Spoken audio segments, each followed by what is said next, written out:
નમસ્કાર વિદ્યાર્થી મિત્રો, હાલો છેલ્લે આપણે 4 નિયમો પૂરા કર્યા, બરાબર ને? પહેલો નિયમ, દરેક તટસ્થ પરમાણુ અણુ અથવા સંયોજનનો ઓક્સિડેશનાંક શૂન્ય ગણાય. બીજું, એક પરિમાણવીય આયન હોય એનો ઓક્સિડેશનાંક એના વીજભાર જેટલો.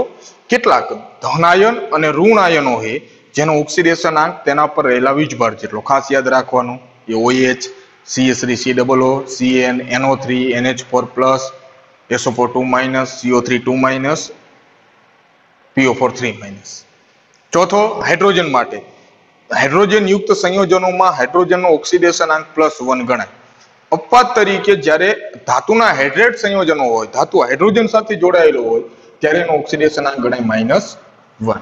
હવે વાત કરવી નિયમ નંબર 5 નો. નિયમ નંબર 5 જે છે એ ઓક્સિજન માટે. કોના માટે? ઓક્સિજન માટે. રેડી? હવે 5મો નિયમ એવો હોય કે સંયોજનોમાં રહેલા ઓક્સિજનનો ઓક્સિડેશનાંક સામાન્ય રીતે સંયોજનોમાં રહેલા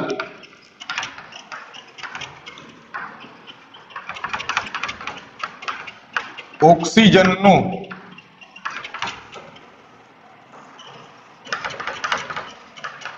ઓક્સિડેશનાંક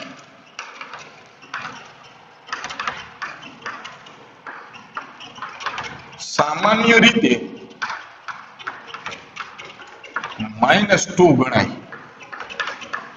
કોઈ પણ ઓક્સિજન વાળું સંયોજન લો કે જેમાં ઓક્સિજન હોય એવું સંયોજન, એમાં ઓક્સિજન જે હોય એનો ઓક્સિડેશનાંક કેટલો ગણવાનો? -2. મોટા ભાગે તમે સંયોજનો લેશો એમાં ઓક્સિજનનો ઓક્સિડેશનાંક -2 જ હશે. દાખલા તરીકે ઉદાહરણ માટે લખું, H2O, H2SO4,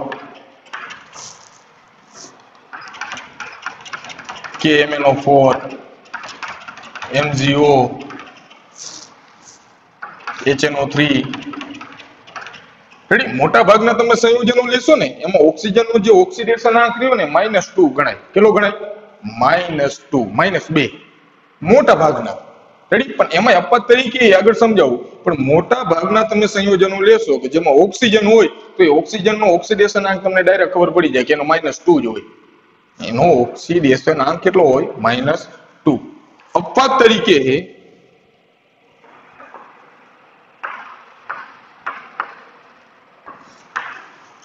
અપવાદમાં પેલું છે પેરોક્સાઇડ હોય.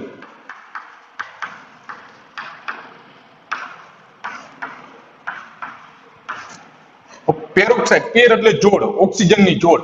ઓક્સિજન અને ઓક્સિજન વચ્ચે જો બંધ રહેલો હોય તો એવો ઓક્સિજનને પેરોક્સાઇડ કહેવાય. કોણ જોડાયેલું હોય?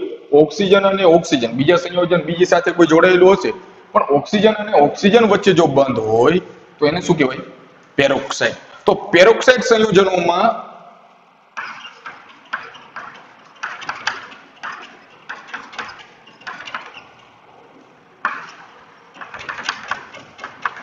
ઓક્સિજનનો ઓક્સિડેશનાંક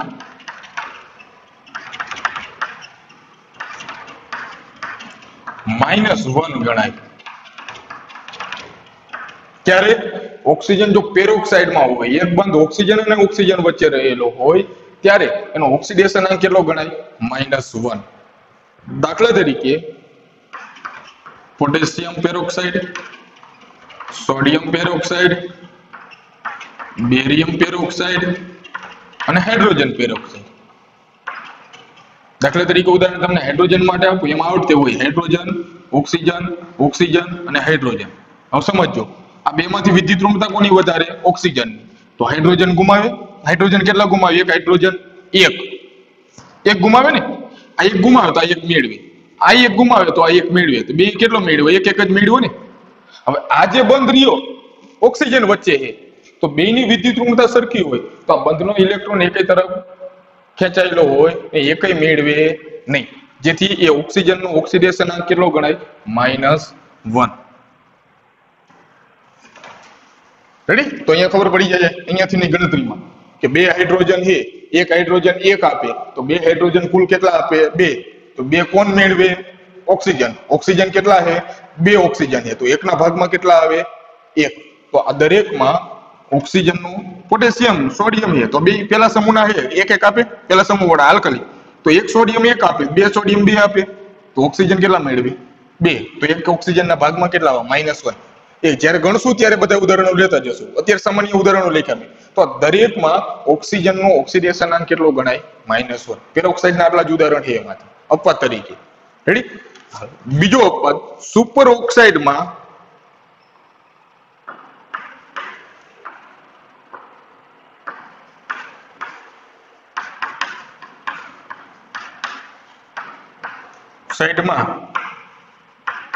ઓક્સિજનનો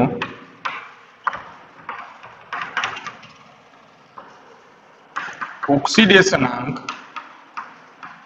-1/2 ગણાય. 0.5 માઇનસ. ક્યારે? સુપર ઓક્સાઇડ હોય. સાદા સંયોજનો મોટા ભાગના સંયોજનોમાં તો -2 જ ગણાય. અપવાદ ક્યારે? જો પેરોક્સાઇડ હોય તો -1 ગણાય. સુપર ઓક્સાઇડ હોય તો -1/2 ગણાય. દાખલા તરીકે KO2 અને CgMO2 પેલા સમૂહના છે બે, પોટેશિયમ ને સીજીએમ. પોટેશિયમ એક આપે તો ઓક્સિજન એક મેળવે, પણ ઓક્સિજન કેટલા છે? 2 છે ને, તો એકના ભાગમાં કેટલો આવે? અડધો.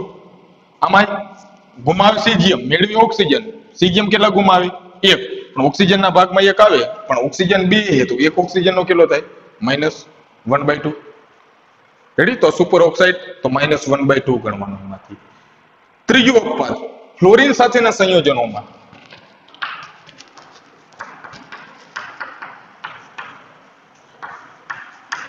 ઓક્સિજન જ્યારે ફ્લોરિન સાથે જોડાયેલો હોય તો ફ્લોરિન સાથેના સંયોજનોમાં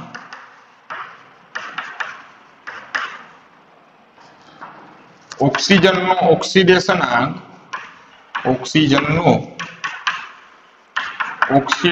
આંક ધન ગણાય, પ્લસ હોય. ક્યારે? ઓક્સિજન જ્યારે ફ્લોરિન સાથે હોય, કારણ કે વિદ્યુત ઋણતામાં પહેલા નંબરે આવે ફ્લોરિન. તો ઓક્સિજન જ્યારે ફ્લોરિન સાથે હોય ને ત્યારે જ એનો પ્લસ હોય. બાકી ફ્લોરિન સિવાય કોઈ પણ જગ્યાએ ઓક્સિજન હોય એનો ઓક્સિડેશન આંક માઇનસ જ હોય, એ ક્યારે પ્લસ હોય નહીં. -માં 3, મોટા ભાગે તો -2 જ હોય. પણ આ ધ્યાન રાખવાનું કે પેરોક્સાઇડ જો હોય તો -1, સુપર ઓક્સાઇડ હોય તો -1/2, અને જ્યારે ફ્લોરિન સાથે જોડાયેલો હોય ત્યારે એનો ઓક્સિડેશન આંક એ ધન હોય. બે સંયોજનો છે ફ્લોરિન સાથેના ખાસ, એક O2F2 અને OF2. O2F2 માં એ ઓક્સિજન જે છે એનો ઓક્સિડેશન આંક ગણવો હોય તો ફ્લોરિન 17મા સમૂહમાં છે એક મેળવે, 2 ફ્લોરિન 2 મેળવે તો ઓક્સિજન 2 ગુમાવતો હોય તો એક ઓક્સિજન એક જ ગુમાવે. O2 નો નહીં, કુલ નહીં લખવાના. કોઈ પણ ઓક્સિડેશન આંક એક પરમાણુ માટે લખાય, એક ઓક્સિજન નો ગણવો હોય. 2 ઓક્સિજન ભેગા થઈને 2 આપે પણ એક ઓક્સિજન તો આમાં +1. O2F2 હોય તો 2 મેળવે તો 2 ગુમાવે. ઓક્સિજન કેટલો હોય? એક જ, તો એકલો જ 2 ગુમાવતો હશે ને તો એમાં ગણાય +2. આ 3 અપવાદ. અપવાદ સિવાય કોઈ પણ જગ્યાએ ઓક્સિજન હોય તો -2 જ ગણવાનો એમાંથી. અને મોટા ભાગના એવા સંયોજનો આવશે કે જેમાં ઓક્સિજનનો -2 જ હોય. પણ ક્યારે તમારે ધ્યાન રાખવાનું કે પેરોક્સાઇડ હોય તો -1 ગણવાનો, સુપર ઓક્સાઇડ હોય તો -1/2 ગણવાનો, અને ફ્લોરિન સાથે હોય તો +1 ને +2 હોય. બાકી એના સિવાય કોઈ પણ જગ્યાએ ઓક્સિજનનું ઓક્સિડેશન આંક રહ્યો એ -2 હોય. કોર્બેટી નિયમમાં સામાન્ય રીતે -2. અપવાદ પેરોક્સાઇડ હોય ઓક્સિજન અને ઓક્સિજન વચ્ચે બંધ તો -1, સુપર ઓક્સાઇડ હોય તો -1/2, અને ફ્લોરિન સાથે હોય તો બે સંયોજનો O2F2 હોય તો +1 અને OF2 હોય તો +2. કમ્પ્લીટ. હાલો, નિયમ નંબર 6.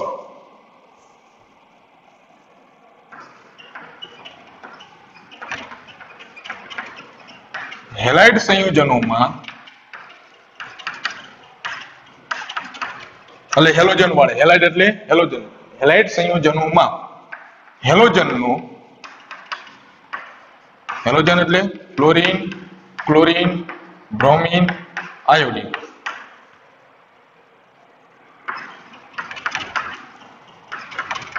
ઓક્સિડેશન આ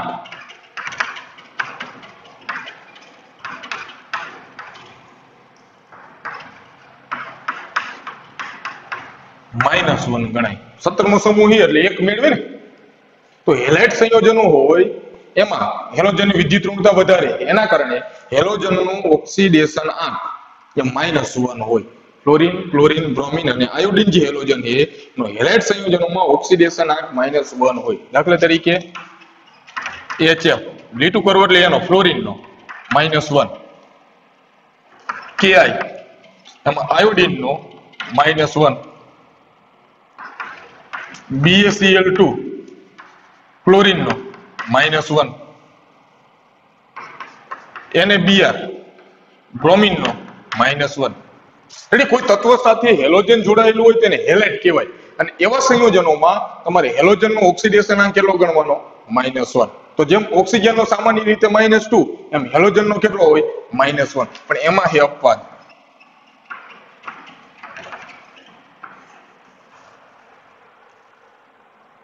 ફ્લોરીન સિવાય હેલોજન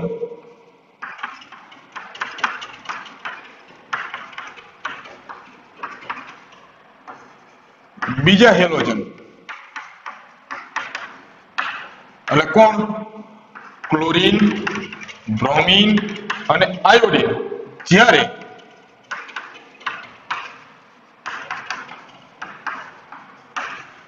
ઓક્સિજન સાથે જોડાયેલા હોય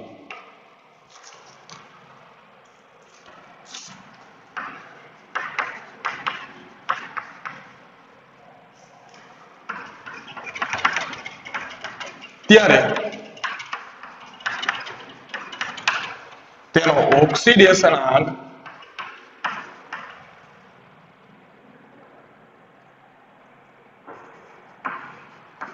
ધન હોય. સમજો. પેલા મેં કીધું કે હેલાઇડ સંયોજનો તમે લેશો એમાં હેલોજનનો ઓક્સિડેશન આંક કેટલો ગણવાનો? તમારે -1. પણ અપવાદ શું હોય કે ફ્લોરીન સિવાય, જો ફ્લોરીન ઓક્સિજન સાથે જોડાયેલા હોય તો ફ્લોરીન -1 જ હશે, એ બદલાવાનું નથી. પણ ફ્લોરીન સિવાયના હેલોજન ક્લોરીન, બ્રોમિન અને આયોડીન જ્યારે ઓક્સિજન સાથે જોડાયેલા હોય ત્યારે આ ત્રણેયને ગુમાવવા પડે. કેમ? કારણ કે બીજા નંબરે વિદ્યુત ઋણતામાં કોણ આવે? ઓક્સિજન. તો ઓક્સિજન મેળવશે તો આ બધાને શું કરવું પડે? ઇલેક્ટ્રોન ગુમાવવો પડે. ગુમાવવો પડે તો એનો ઓક્સિડેશન આંક કેવો હોય? ધન હોય. તો આ બધા હેલોજનના ઓક્સિજન સાથેના સંયોજનો છે મુખ્યત્વે બે હોય, એક ઓક્સાઇડ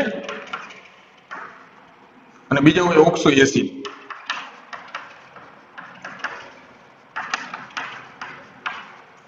ઓક્સાઇડમાં દાખલા તરીકે Cl2O7,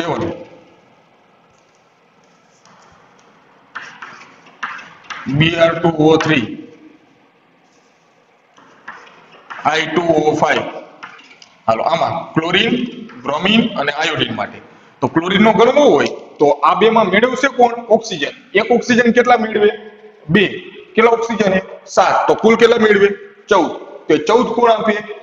ક્લોરીન. પણ ક્લોરીન 2 છે તો એક ક્લોરીન કેટલો આપતો હોય? 7. તો આમાં હોય +7. બ્રોમિન તો એક ઓક્સિજન -2, 3 ઓક્સિજન એટલે 6. 6 કોણ આપે? બ્રોમિન. પણ 2 બ્રોમિન છે તો એક બ્રોમિન કેટલા આપે? 3. ઓક્સિજન -2, 5 ઓક્સિજન એટલે કુલ મેળવે 10. 10 કોણ આપે? આયોડીન. પણ આયોડીન કેટલા છે? 2. તો એક આયોડીન કેટલા આપે? 5. મેળવો પ્લસ. ક્યારે? ઓક્સિજન સાથે જોડાયેલા હોય. બીજા છે oxo acid, HClO, HClO2, HBrO3 અને HiO4. બરાબર. હવે જો HClO છે એમાં ક્લોરીન નો ગણવાનો, આમાં ક્લોરીન, આમાં બ્રોમિન, આયા આયોડીન. તો પેલા લેવી મેળવે કોણ? ઓક્સિજન. એક ઓક્સિજન એટલે 2 મેળવે. એમાંથી હાઇડ્રોજન કેટલા આપે? આપણે આગળ કીધું હાઇડ્રોજન ઓક્સિડેશનાંક +1 ગણાય, તો આ 1 આપે. અને 2 જોઈએ, એક હાઇડ્રોજન આપી દે તો ક્લોરીન કેટલા આપશે? 1, તો આમાં +1.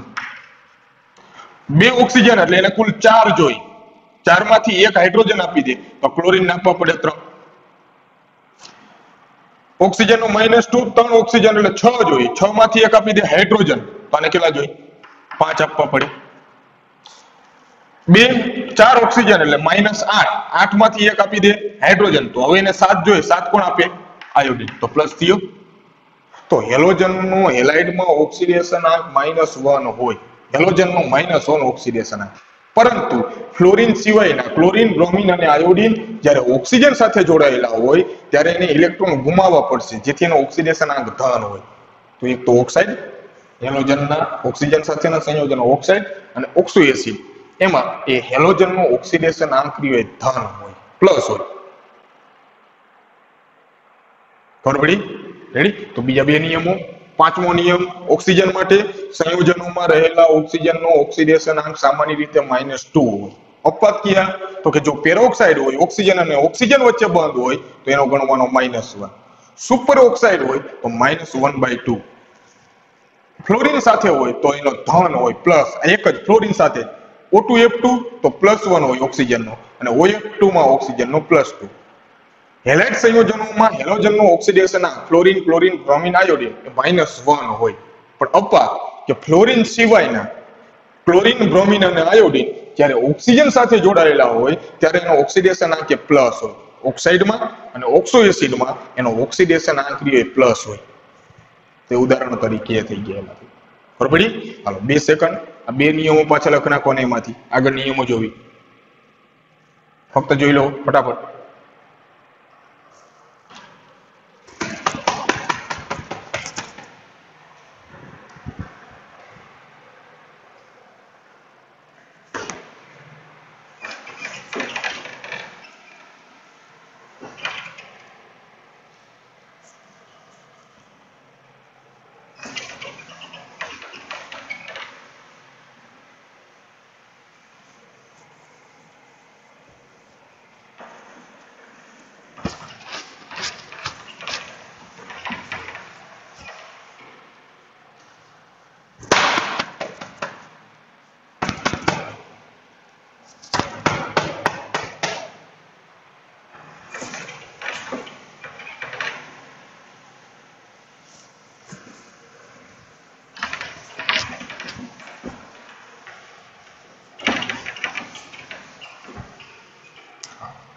છ નિયમ થયા.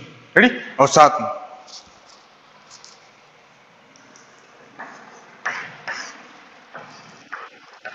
સહસંયોજક બંધ ધરાવતા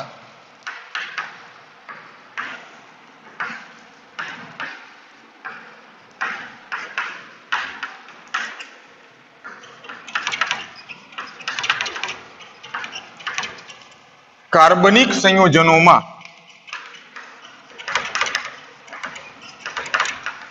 સહસંયોજક બંધ ધરાવતા કાર્બનિક સંયોજનોમાં 2 તત્વો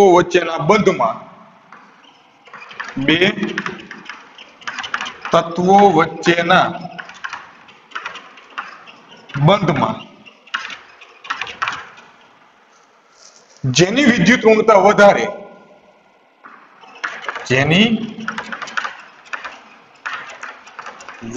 ઋણતા વધારે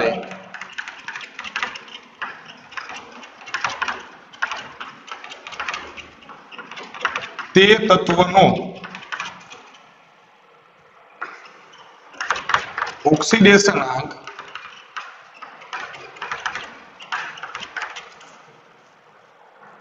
ઋણ અને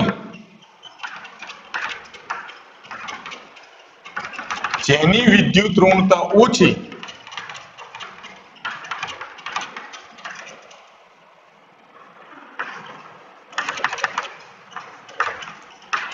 તેનું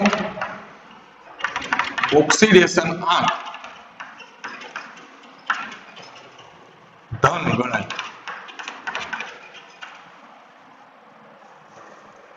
સહસંયોજક બંધમાં સહસંયોગ એટલે કે ઇલેક્ટ્રોનની ભાગીદારીથી જે સહસંયોજક બંધ થયેલો હોય એટલે મોટા ભાગના કાર્બનિક સંયોજનો, સહસંયોજક બંધ ધરાવતા કાર્બનિક સંયોજનોમાં જે બે તત્વો વચ્ચે ઇલેક્ટ્રોનની ભાગીદારીથી જે સહસંયોજક બંધ બનેલો હોય એમાં જે તત્વની બે તત્વ છે બે વચ્ચે ઇલેક્ટ્રોનની ભાગીદારીથી સહસંયોજક બંધ બન્યો હોય જેની વિદ્યુત ઋણતા વધારે હોય એનો ઓક્સિડેશન આંક માઈનસ ગણવાનો, ઇલેક્ટ્રોન લઈ જશે. જેની વિદ્યુત ઋણતા ઓછી હોય એનો ઓક્સિડેશન આંક પ્લસ ધન ગણવાનો. દાખલા તરીકે CCl4 બરાબર અને બીજો છે CH4. બે ઉદાહરણ આપણે લખવી. CCl4 એટલે કે કાર્બન સાથે જોડાયેલા છે 4 ક્લોરીન બરાબર અને અહીંયા કાર્બન સાથે જોડાયેલા 4 હાઇડ્રોજન.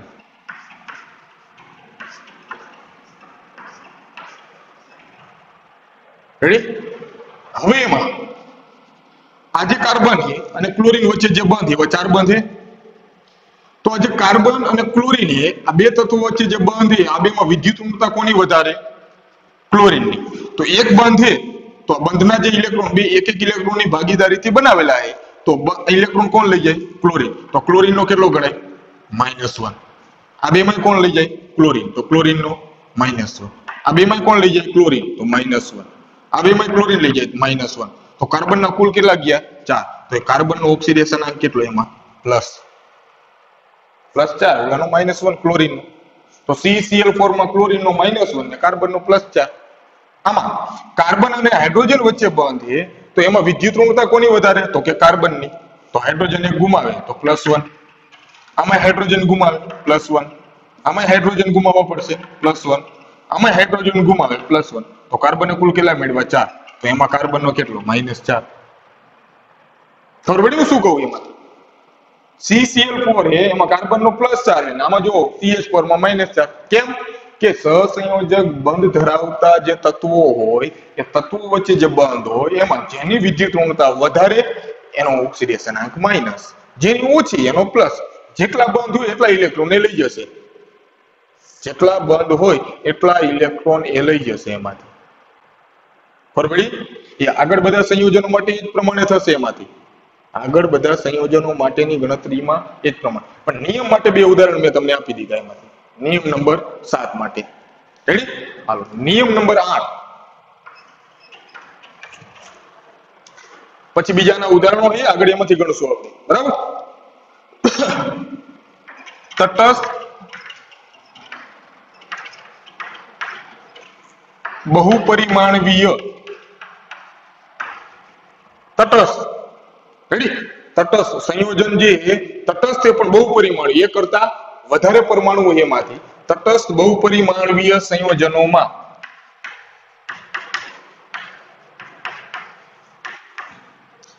રહેલા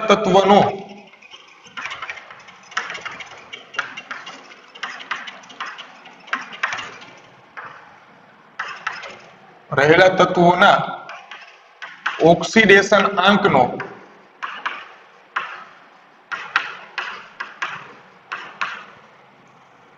બેઝિક સરવાળો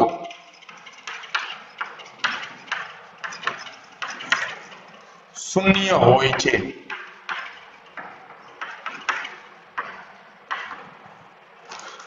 તટસ્થ બહુપરિમાણવીય સંયોજનોમાં રહેલા જે દરેક તત્વો છે એ તત્વોના તમે ઓક્સિડેશન આંક ગણો અને એનો તમે સરવાળો કરો તો એ સરવાળો બેઝિક સરવાળો કેટલો હોય? 0. દાખલા તરીકે NaCl હોય તો NaCl શું છે? આ તટસ્થ સંયોજન છે ને, બહુપરિમાણવીય તટસ્થ સંયોજન છે. એમાં બે પરમાણુ છે સોડિયમ ક્લોરીન અને આ સંયોજન તટસ્થ છે. તો આમાં રહેલા તત્વોનો તમે ઓક્સિડેશન આંક ગણો એનો સરવાળો કરો તો 0 થાય. કેમ? સોડિયમનો કેટલો? +1. ક્લોરીનનો કેટલો? -1. બેનો સરવાળો કરો કેટલો થાય? 0. કારણ કે તટસ્થ સંયોજનો હોય એ સંયોજન ઉપર વીજભાર 0 હોય તો એમાં રહેલા તત્વોનો તમે ઓક્સિડેશન આંક ગણો જેટલા ગુમાવેલા હોય એટલા સમય મેળવેલા હોય ઓક્સિડેશન આંકનો બેઝિક સરવાળો કેટલો થાય? 0. તો તટસ્થ બહુપરિમાણવીય સંયોજનોમાં રહેલા તત્વોનો ઓક્સિડેશન આંકનો બેઝિક સરવાળો 0 હોય.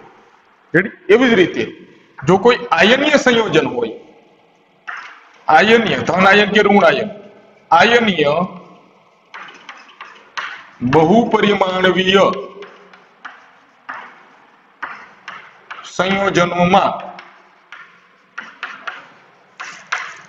રહેલા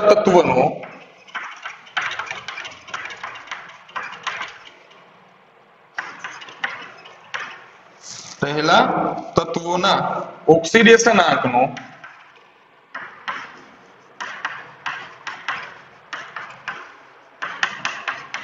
બેઝિક સરવાળો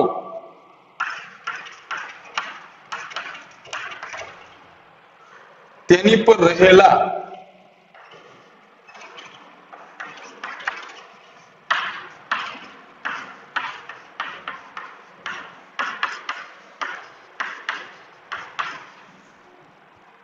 વીજભાર જેટલો હોય છે. દાખલા તરીકે OH માઇનસ અહીં શું થયું? એક આયનીય બહુપરિમાણીય સંયોજન, એમાં રહેલા તત્વોનું ઓક્સિડેશનાંક ગણો તો કે ઓક્સિજનનો કેટલો હોય? -2. હાઇડ્રોજનનો કેટલો હોય? +1. બેનો સરવાળો કરો તો કેટલો મળ્યો? -1. તો આ બંનેના તત્વોનો ઓક્સિડેશનાંકનો સરવાળો કોના જેટલો થયો? એના ઉપર જે વીજભાર હોય એ વીજભાર જેટલો મળે. તો આયનીય બહુપરિમાણીય સંયોજનોમાં રહેલા તત્વોના ઓક્સિડેશનાંકનો બેઝિક સરવાળો તેની પર રહેલા વીજભાર જેટલો હોય એ આયનીય સંયોજનો માટે. રેડી? તો બે નિયમો એ થયા કે તટસ્થ બહુપરિમાણીય સંયોજનો હોય એમાં રહેલા તત્વોના ઓક્સિડેશનાંકનો બેઝિક સરવાળો કરો તો એ શૂન્ય હોય, અને કોઈ આયનીય સંયોજન હોય ધન આયન કે ઋણ આયન એ બહુપરિમાણીય સંયોજનોમાં રહેલા તત્વોના ઓક્સિડેશનાંકનો બેઝિક સરવાળો છે એ તેની પર રહેલા વીજભાર જેટલો હોય. નિયમ નંબર 10, છેલ્લો નિયમ.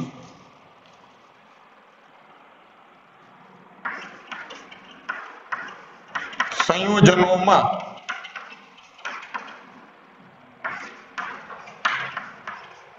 રહેલા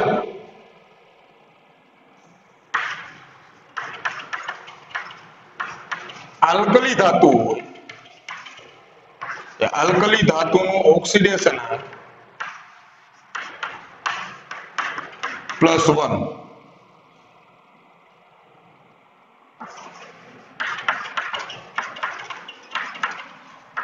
આલ્કલાઇન અર્ધ ધાતુનો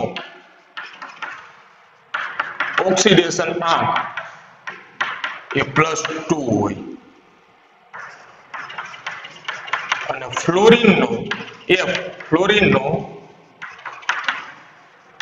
ઓક્સિડેશનાંક -1 હોય. હંમેશા સંયોજનોમાં રહેલા આલ્કલી જો ધાતુ હોય, પેલા સમૂહની ધાતુ lithium, sodium, potassium, rubidium, caesium, ready? Alkali ધાતુઓ તો એનો ઓક્સિડેશનાંક +1. સમૂહ નંબર 1 આલ્કલી ધાતુ એટલે સમૂહ 1, અને આલ્કલાઇન અર્ધ ધાતુ એટલે સમૂહ number 2 beryllium, magnesium, calcium, strontium, barium ને રેડિયમ તો એનો ઓક્સિડેશનાંક હંમેશા +2 જ હોય, અને ફ્લોરિનનો હંમેશા -1. આ ત્રણમાં કોઈ જ અપવાદ નથી. પહેલો સમૂહ તો +1, બીજો સમૂહ +2, ફ્લોરિન -1, હેલોજન આગળ -1. પણ હેલોજનમાં અપવાદ છે કે ક્લોરીન, બ્રોમિન, આયોડિન જ્યારે ઓક્સિજન સાથે જોડાયેલો હોય ત્યારે એનો પ્લસ હોય. ઓક્સિજન 16મો સમૂહ -2, પરંતુ ઓક્સિજન જ્યારે પેરોક્સાઇડ હોય તો -1, સુપર ઓક્સાઇડ હોય તો -1/2, ફ્લોરિન સાથે હોય તો એનો +1 અથવા +2. હાઇડ્રોજન તો કે +1 જ હોય મોટા ભાગે, પણ જ્યારે ધાતુ સાથે જોડાયેલો હોય તો -1. ખબર પડી? તો બાકી બધામાં અપવાદ થશે, પણ આ ત્રણ હંમેશા એટલા જ હશે. આલ્કલી +1, આલ્કલાઇન +2, ફ્લોરિન તો -1. હંમેશા એનું ઓક્સિડેશન આ. તો જે સંક્રાંતિ ધાતુ તત્વો હોય સંયોજનોમાં તો ડી વિભાગની ધાતુ હોય, પણ એનો ઓક્સિડેશન આંક કોઈ ફરજિયાત નહીં હોય, કારણ કે એના ઓક્સિડેશન આંક ઘણા બધા છે.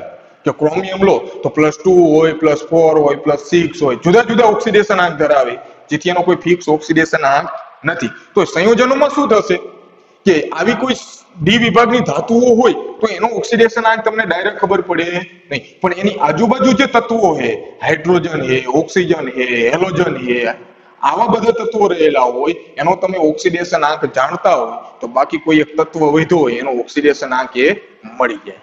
તો એના માટે પેલા તમારે આ 10 નિયમો કમ્પ્લીટ જોશે. એમાંથી કાર્બનિક સંયોજન માટે એક અલગ નિયમ તરીકે એમાં ઘણા બધા હું ઉદાહરણ આપીશ, એને આધારિત સમજાવીશ એમાંથી, પણ પેલા 10 નિયમો આપણને ખબર હોવી જોઈએ. ઓક્સિડેશન આંક ગણવા માટેના એ નિયમો, તે 10 નિયમો કમ્પ્લીટ કરેલા હોવા જોઈએ. આગળનો જે વિડીયો આવશે એમાં હું તમને ઉદાહરણો આપી ઓક્સિડેશન આંક, ઘણા બધા ઉદાહરણોને આધારિત આપણે સમજાવશું કઈ રીતે ગણવાનો, કેવી રીતે ગણાય. પણ એ ક્યારે ખબર પડશે? આ નિયમો કમ્પ્લીટ હશે ને તો. જો નિયમો તમે કમ્પ્લીટ નહીં કરો તો રેડોક્સ પ્રક્રિયામાં કોઈ પણ વસ્તુ તમને આવડશે નહીં. ઓક્સિડેશન આંક નામે 0. ઓક્સિડેશન આંક ગણતા આવડે તો દરેક વસ્તુ આવડે. જો ઓક્સિડેશન આંક જ નહીં આવડતા હોય તો એમાં કોઈ જવાબ નહીં મળે. પણ ઓક્સિડેશન આંકે ક્યારે આવડશે?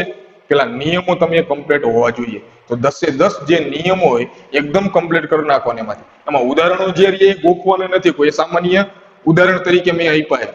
ઓક્સિડેશન આંકમાં કોઈ વસ્તુ એ ગોખવાની નથી એમાંથી. એ આપોઆપ જે ઉદાહરણો આગળ આપણે લેશું એમાં તમને ખબર પડી જશે. પણ પેલા નિયમો જાણતા હોવા જોઈએ. થઈ જાય? હાલો, તો એ કમ્પ્લીટ કરી નાખવાના. આગળ ઉદાહરણો આધારિત આપણે ઓક્સિડેશન આંક એમાં ગણશું. બરાબર? ઓકે.